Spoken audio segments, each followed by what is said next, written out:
Hello everybody and welcome to the WrestleMania review show for the Unsquared Circle. We are your hosts. I am Bobby Black. And I am Wesley White. Don't you mean Wesley Net 1? I am Wesley Net 1. And we're going to review WrestleMania 26. Great that we could have a huge celebrity here on the program to review one of the biggest stages of them all, WrestleMania. Yes. Alright, we're going to jump right into the program. It's really late here, so we're just going to go through it and our thoughts on the matches. Nothing really huge in detail. That's what she said. Alright, we're going to start off the night with what is this? Not the Star Spangled Banner. Yeah, Star Spangled Banner by Fantasia from American Idol. Then, Wesley White woke me up once the tag match started. Yeah, it was... Oh, it was America the Beautiful. I'm sorry, by Fantasia. Yeah. It was, Showmiz versus Morrison and R-Tooth. And that's the tooth. And nothing but the tooth. My prediction came true.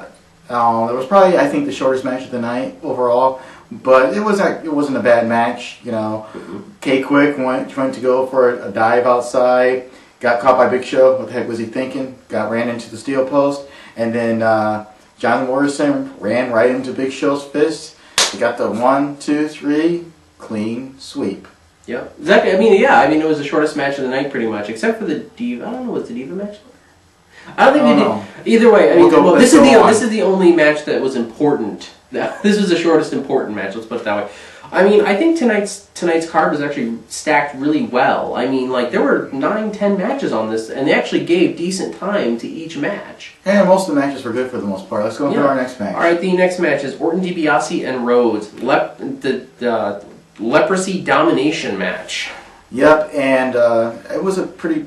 I actually liked the match. It was actually pretty decent. Orton really put over DiBiase and Rhodes rather well, and then towards the end things broke down with DiBiase and Rhodes. Like someone else predicted. Yeah, and for what I thought was going to be a really quick match, it actually turned out to be a halfway decent match. My favorite spots of that match were the double DDT into the ring on Rhodes and DiBiase, and then a punt kick, and then the RKO, and then the 1, 2, 3. I like the reversal Randy Orton did to DiBiase, where he was going for the Dreams. The Dream Street.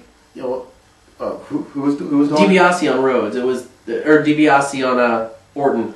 He was going for the Dream Street. I think. The Dream Street, and then he just threw him over him, and then he just came out with a beautiful RKO, I must say. So good match. It was a really good match, surprisingly. Next up is the Botch Fest of the Night, Money in the Bank. My favorite spot was when Fat Hardy fell on that ladder. He got backflipped onto the ladder and then fell back. And the ladder fell, and then he kind of just slid down it. It was pretty nice. Overall, a decent match, but just like he said, just like Bobby Black said, a little bit too much botches, but whatever. I like Kofi Kingston's spot where he's using him as stilts. What was he thinking? I thought he broke his leg when he fell. Yeah. That was Taker later on in the night. But we'll get on to that. I like Kurt Swagger winning because Yeah, I was shocked. My prediction didn't come true on that match. Oh, back to the Orton triple threat match. We didn't care who was going to win, but Orton won. And if I had predicted it, yeah, I would have said Orton anyway. Anyways, my prediction for, like I said, the Money in the Bank was Christian, and I forgot who his was, but I think mine was Christian. Who I thought was going to win was Christian too. Yeah, I was shocked that Jack Swagger won. Kurt Swagger, he's a good wrestler. I hope they push him with this, though. I really hope they do. All right, moving on to the Buddy Bash matchup, which is Sheamus and Triple H. I love the montage at the beginning that they showed the Ultimate Warrior. That was awesome. The Ultimate Failure. A pretty straightforward match. Really, it was a good match back and forth. As we said, a lot of these matches on this card were booked really well. Yeah, I was expecting it to make me go to sleep, but surprisingly, especially with Sheamus, because I hate the guy, he actually put on a good match. So yeah. Yeah. So, Triple H won with a reversal with a quick pedigree, and that was it. It was a pretty good match. It was let's say this: it was a better first WrestleMania for Sheamus than it was for Triple H's first WrestleMania. Yeah. At least Triple H put Sheamus over a little bit. Yeah.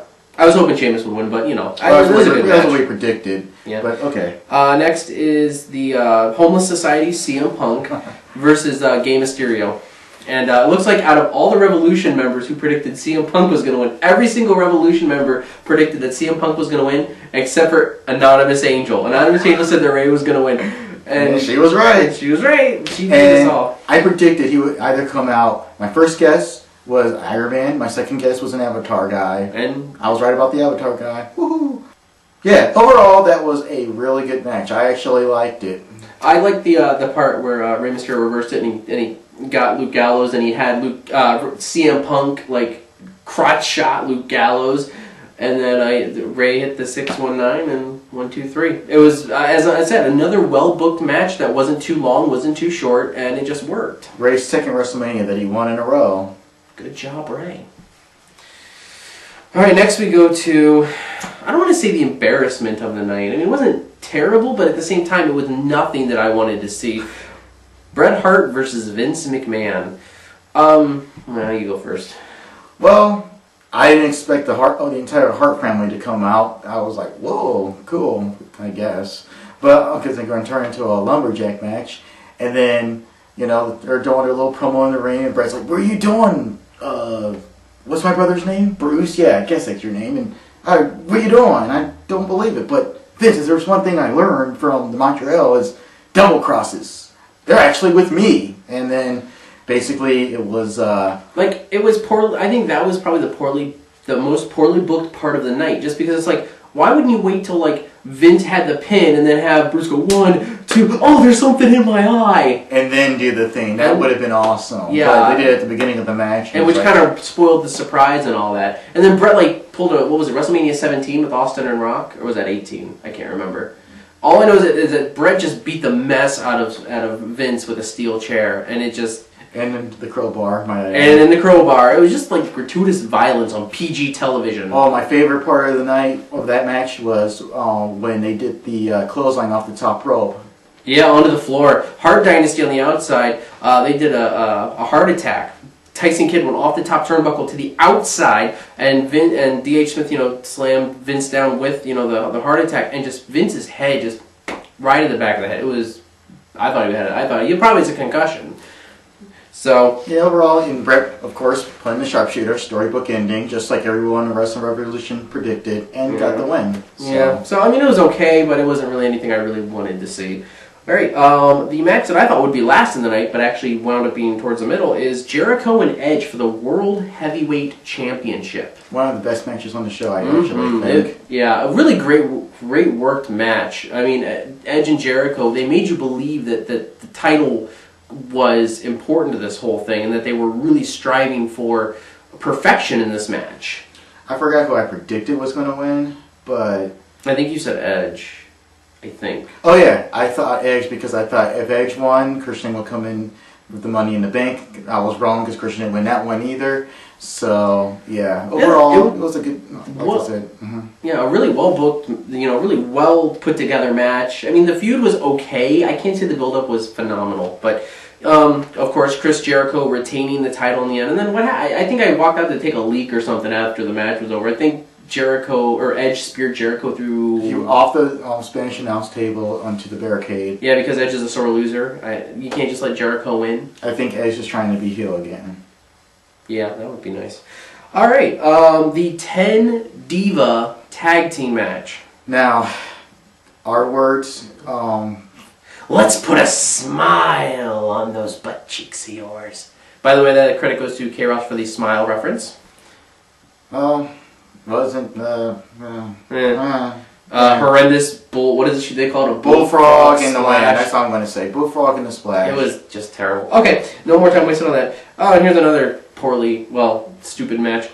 You can't see me. My prediction, of course, came true. It was John Cena versus Batista. I was wrong about Batista crying, but I knew he was going to tap out to the STF. Yeah, and it was a terrible. He's like this. I'm tapping. It's like it wasn't even like. I'm tapping. Yeah, you couldn't even make it like it looked like it hurt. He's like, okay, I'm tapping. I'm getting paid for this. Yeah. I mean, really, it's just like, come on.